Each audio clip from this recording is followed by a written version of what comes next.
Ayat ini telah kita bicarakan semalam. Kita nyatakan bahawa rahmat Allah adalah satu rahsia. Rahsia yang hanya diketahui oleh Allah Subhanahu wa taala. Ia tidak dibukakan kepada sesiapa pun.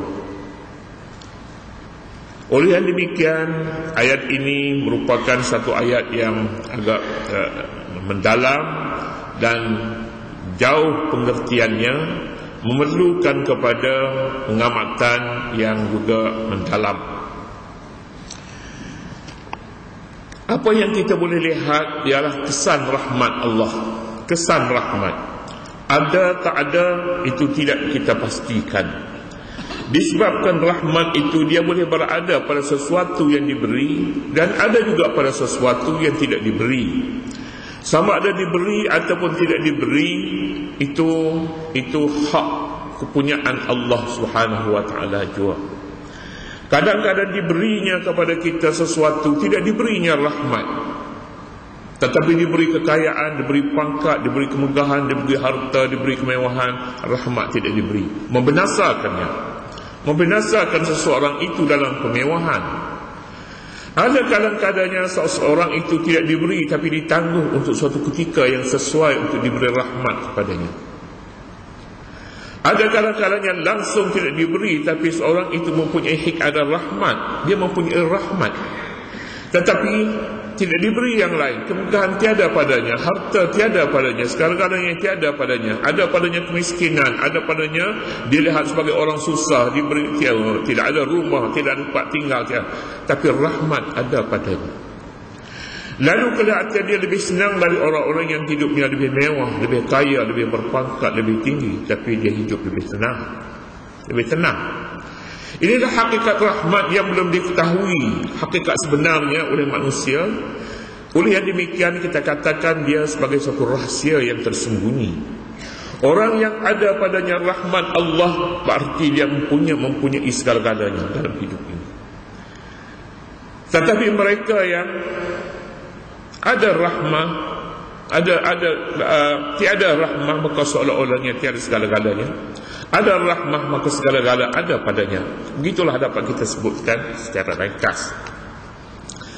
Kesan rahmat Allah kita dapat lihat di mana-mana sahaja, dalam apa jua pun peristiwa dan kejadian berlaku. Kadang-kadang kita lihat satu perkara yang menakut dan membahayakan, tsunami kita katakan. Tapi bagi mereka yang ada padanya rahmat Allah Subhanahu wa taala, tsunami ataupun lebih besar daripada itu, apa jua kecelakaan yang menimpa, tidak ada masalah baginya, sebab dia bertemankan rahmat Allah Subhanahu wa taala. Kadang-kadang kita lihat pula dalam suatu suasana yang sungguh mengancamkan, tetapi rahmat Allah yang melindunginya itu menjadikan semuanya dalam keadaan selamat, aman dan damai. Saya kira mungkin setiap orang mempunyai kisahnya sendiri. Dia boleh menilaikan sama ada dia bersama rahmat, dan bezakan bagaimana ketika dia bersama rahmat Allah dan pada masa yang sama dia diancam. Kita rasakan sendiri. Dan bagaimana seorang yang mempunyai kemudahan, mempunyai nikmat, kelengkapan segala-galanya, tapi hidupnya merana. Banyak keadaan yang kita sendiri boleh tafsirkan. Izinkan saya untuk sebutkan dua perkara dalam hidup saya. Pertama, mula-mula saya datang ke Kuala Lumpur ni, saya berhenti pada satu tempat. Kereta saya sejak daripada Kota Baru lagi bermasalah, hinggalah sampai ke Gombak. Tetapi saya mempunyai kebajikan, sedikit kebajikan sebelum sampai ke satu tempat, tak lipis. Tapi kebajikan yang seumpama itu saya tinggalkan, mula daripada lipis sampai ke Kuala Lumpur. Sebaik saja sampai di Gombak dekat dengan balai polis di traffic light tu, kereta saya bermasalah di situ. Saya tidak mempunyai upaya untuk betulkan kedudukannya. Tiba-tiba datang dua orang, budak muda, rambutnya panjang, pakai tali leher, pakai emas rantai.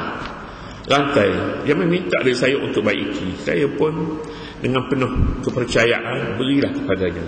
Pada ketika itu seorang anak kecil sedang tidur dalam motorkar, dan isteri saya dan beberapa anak lagi, 2 orang anak lagi. Saya pun turun nak tengok kereta. Tiba-tiba dia start motorkar saya, dia bawa pergi dengan anak saya, bawa pergi. Jadi apa saya nak cakap, dan saya pun tak kenal orang tu. Keadaan pun malam pun gelap, nampak pun tidak kenal orang, di bawah lampu jalan. Bawa pergi hampir setengah jam. Saya sudah berputus asa pada ketika itu jika tidak kenal rahmat Allah. Hampir setengah jam, budak tu bawa datang balik. Keretanya pun baik, bawa datang. Jadi kalau dia bawa pergi dengan kereta dengan anak, saya pun tak rakam dengan barang-barang yang ada dalam kereta. Saya pun tidak ada upaya untuk memberitahu kepada sesiapa pun selain daripada Allah Subhanahu wa ta'ala. Jadi apabila dipulang balik, dia kata kereta ni, dia kata, Haji, saya tak ingat dia kata Haji ke pakcik ke, dia bukan macam itulah dengan bahasa yang baik, yang pegang rantai rambut yang panjang, satu orang tu biasa. Budak yang umurnya dalam awal 20-an. Dia pesan, dia kata jangan break, dia katanya, jangan matikan dia ini sampai. Alhamdulillah daripada Gombak tu sampai rumah sayanya, masanya di 16 waktu Muslim Raya. Jadi ini saya kiranya tafsiran kepada rahmat yang sebenarnya. Dan rahmat itu berada dalam satu keadaan yang tertentu. Apabila kita berada dalam satu keadaan yang tertentu, kita mempunyai hubungan istimewa, sedikit istimewa dengan Allah Subhanahu wa ta'ala, kita akan bersama dengan rahmat Allah. Rahmat itu akan ditarik balik untuk seketika, kemudian akan diberi balik kepada kita. Alhamdulillah jika begitu keadaannya.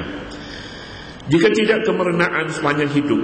Tidak dapat dibayangkan betapa sulitnya masa waktu, detik-detik yang berlalu pada ketika itu. Kemudian ada lagi hal-hal yang lain lagi.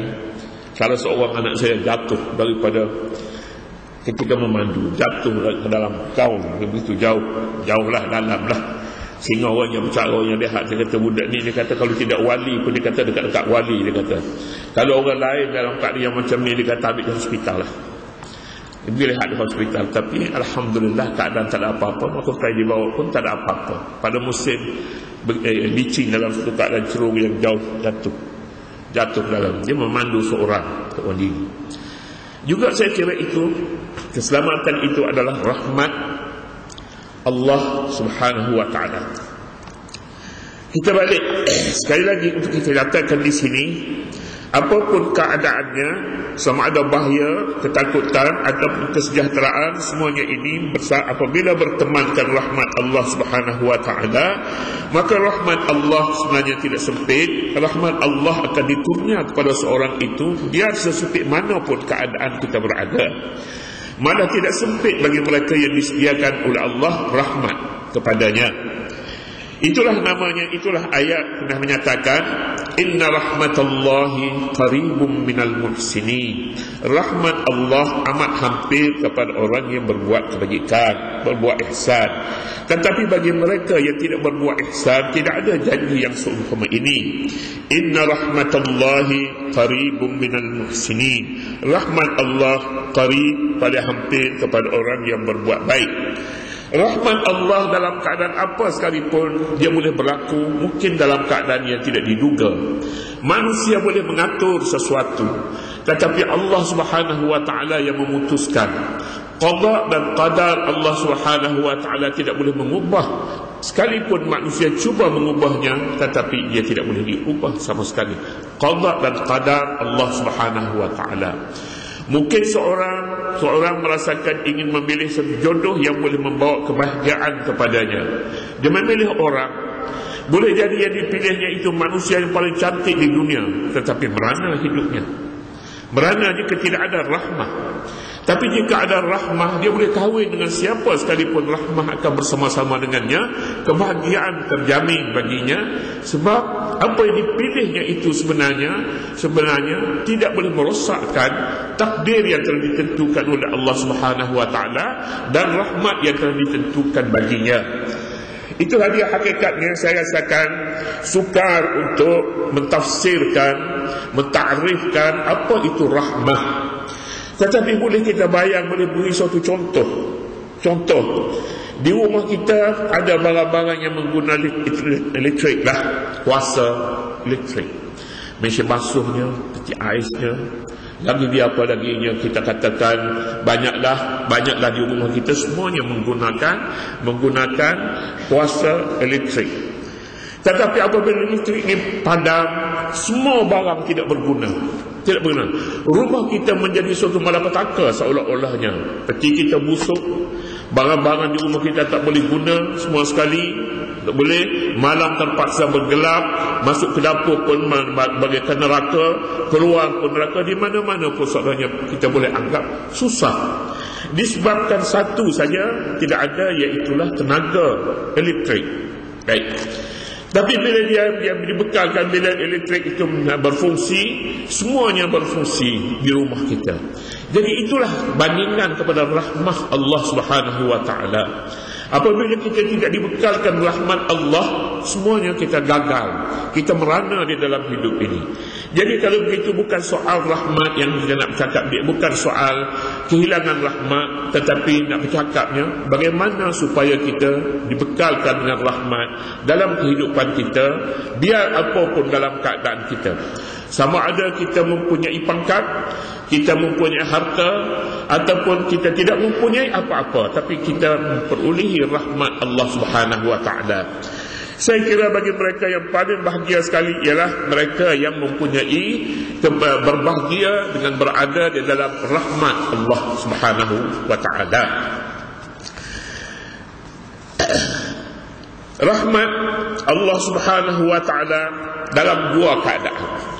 Ketika dia berada dan ketika dia berpisah dengan rahmat. Kadang-kadang rahmat ada pada kita, diberi Allah, dan kadang-kadang rahmat tiada. Cuba kita bandingkan dalam dua keadaan. Kita katakan apa kita nak ambilnya, rezeki. Rezeki kita adalah satu rahmat diberi oleh Allah Subhanahu. Rezeki datangnya daripada Allah. Tetapi bayangkan rezeki tanpa rahmat. Boleh jadi rezeki yang kita kalaulah rezeki itu bentuk makanan, kita makan tapi tidak mendatangkan barakah, mungkin mendatangkan penyakit sebab tidak ada rahmah padanya. Rezeki yang datang kepada kita tak sempat kita makan, tetapi dia musnah terlebih dahulu, ini tidak ada rahmah. Rezeki yang datang kepada kita penuh dengan syubhat, kita beli, kita bawa ke rumah penuh dengan syubhat. Benarkah barang itu bersih, baik dimakan, halal dimakan? Belum tentu jika tidak ada rahmah. Dia boleh mendatangkan keburukan kepada diri kita, kepada keluarga, dan kepada seluruh kehidupan kita. Makanan yang haram, rezeki yang haram dinyatakan oleh Nabi SAW dalam suatu sabda yang daripada Sa'ad ibni Abi Waqqas. Nabi menyatakan, apabila Mu'adz minta sesuatu supaya Nabi berdoa kepadanya, Nabi menyatakan, mat'amuhu haramun wa malbasuhu haramun wa ma'kaluhu haramun fa anna yustajabu lah.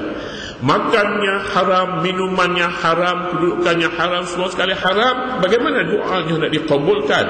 Artinya makanan tadi, makanan yang tidak disertai dengan rahmat Allah Subhanahu wa taala melahirkan beberapa kecelakaan. Selain daripada doa tidak dikabul Allah, kehidupannya tidak ada barakah, kehidupannya sulit, mungkin mendatangkan penyakit, mungkin penyakit-penyakit yang ada pada hari ini berpunca daripada rezeki yang tidak halal, rezeki yang tidak bersih, rezeki tetapi padanya tidak ada rahmat Allah Subhanahu wa taala. Ada pula rezeki yang kita katakan bersamanya rahmah. Nabi, kita balik pada Nabi SAW pada beberapa sabdanya.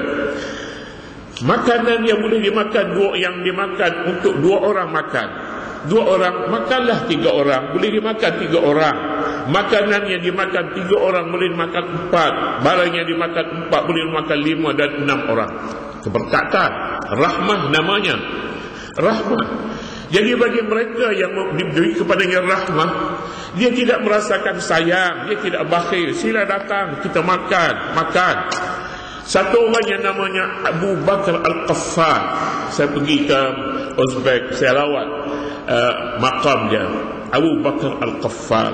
Qaffal maknanya pembuat ibu kunci.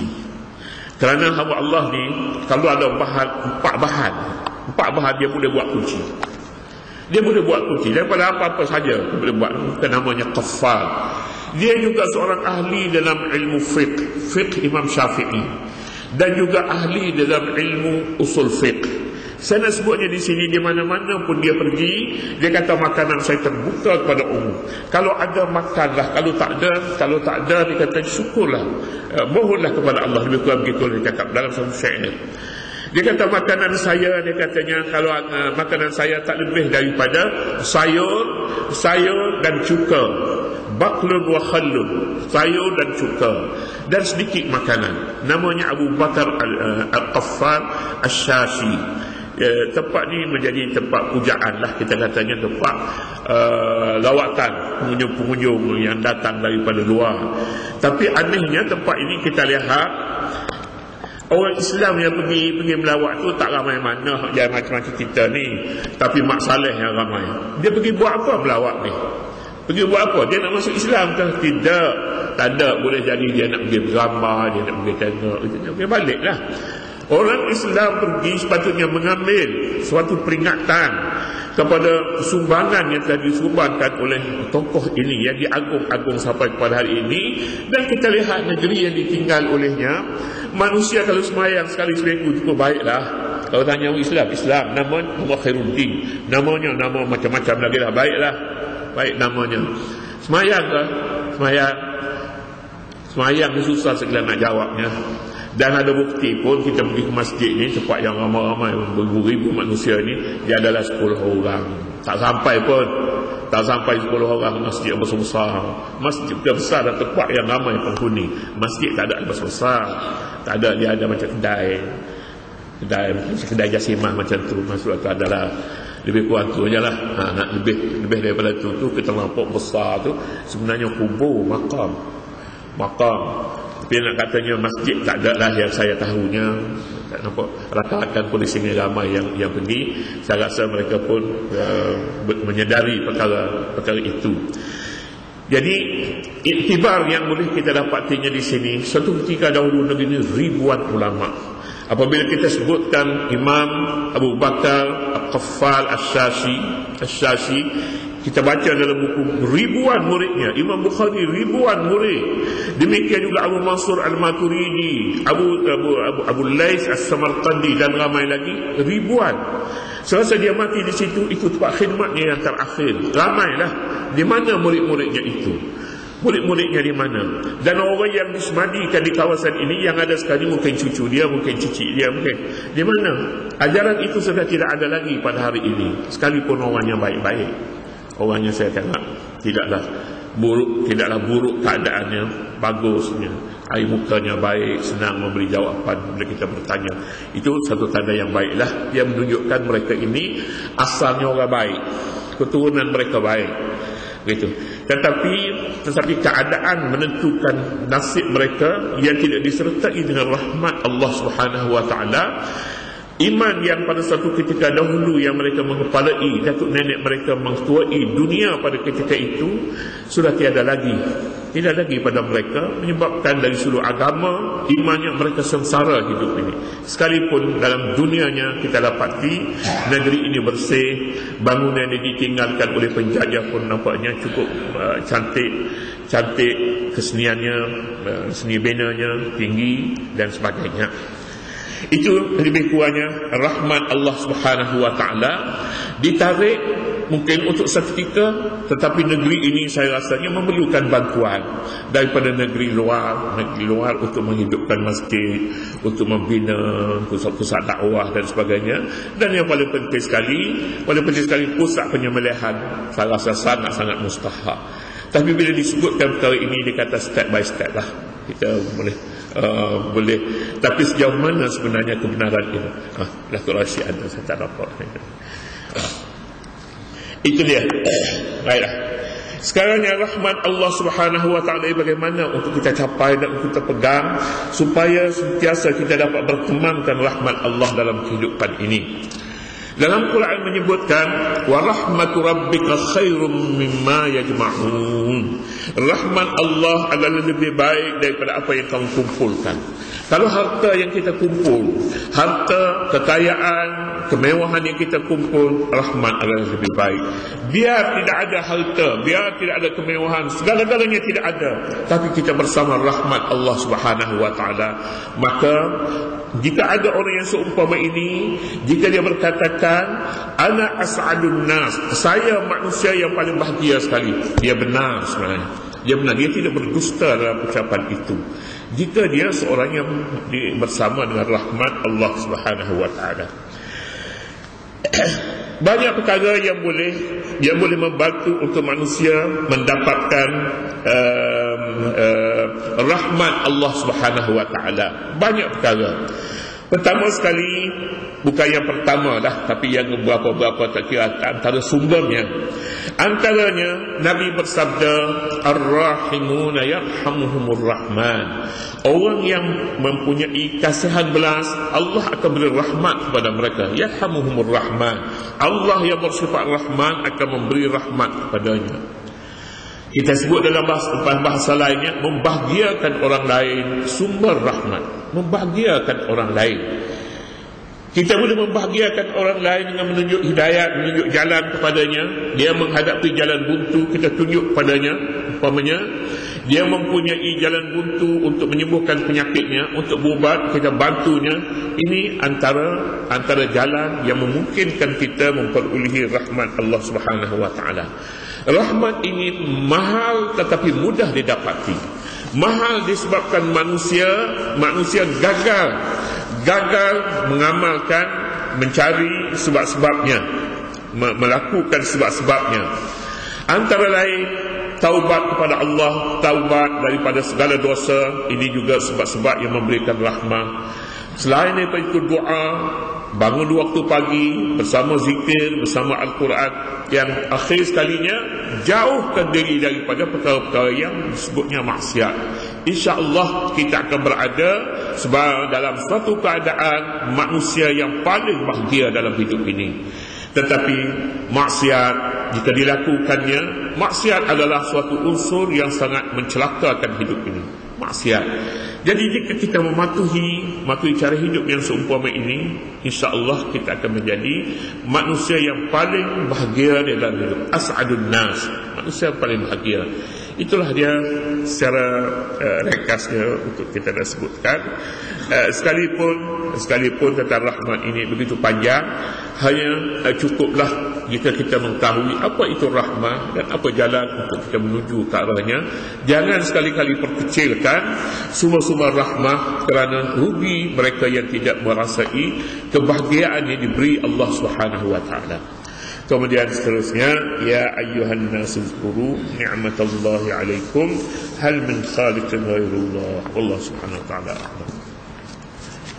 A'udzubillahi minasyaitonir rajim. Bismillahirrahmanirrahim.